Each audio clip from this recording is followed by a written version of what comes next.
Hi guys, my name is Haley. I'm one of the instructors here at SIG SAUER Academy.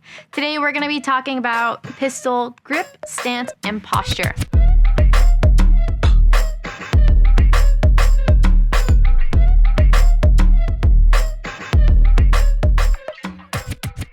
So anytime I go to work with any kind of firearm, I always want to make sure that it's clear and that I'm in a safe environment to do so.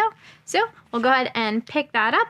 I'm going to do my visual and physical inspection, checking our chamber, breech face, magwell, look away, think of something else, chamber, breech face, magwell. So I've confirmed that I have a clear pistol, so we're good to go.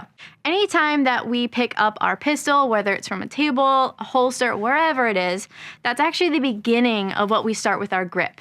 So what that looks like is taking our trigger finger, keeping it high and on the slide, completely outside of the trigger guard, so there's nothing hanging out there. The webbing of my hand is high up in the beaver tail of the pistol, and my 3 remaining fingers, they kind of hang out around the pistol grip. So from here, I can go ahead and stick my thumb up, and this is gonna open up a ton of space for me. So I can take my support hand, I'm going to establish that contact point by taking my knuckle underneath the trigger guard and rotating my support hand forward, creating that thumb over thumb grip. If we start with this grip, it's going to get us pretty far, but don't be afraid to fine tune it and see what works for you. So we'll go ahead and set that down. The next up we want to talk about is our stance. So our stance should be able to give us balance, stability, and mobility. So what I'm going to do is I'm going to turn to the side and starting with the base. I like to start with my feet about shoulder width apart.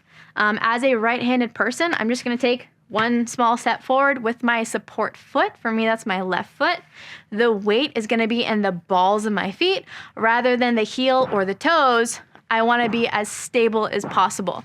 I'll keep a slight bend in my knees, and I want to ensure that my hips or my belt buckle is completely square to my target. I'm going to have a hinge point at my hips where my chest comes forward and my bum comes out.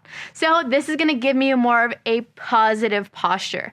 This is going to allow us to be able to really manage or mitigate that recoil and give us the most stability. But at the end of the day, we're all very different, so the best way to figure out what works for you is to go to the range and experiment. Try different things and see what works best for you.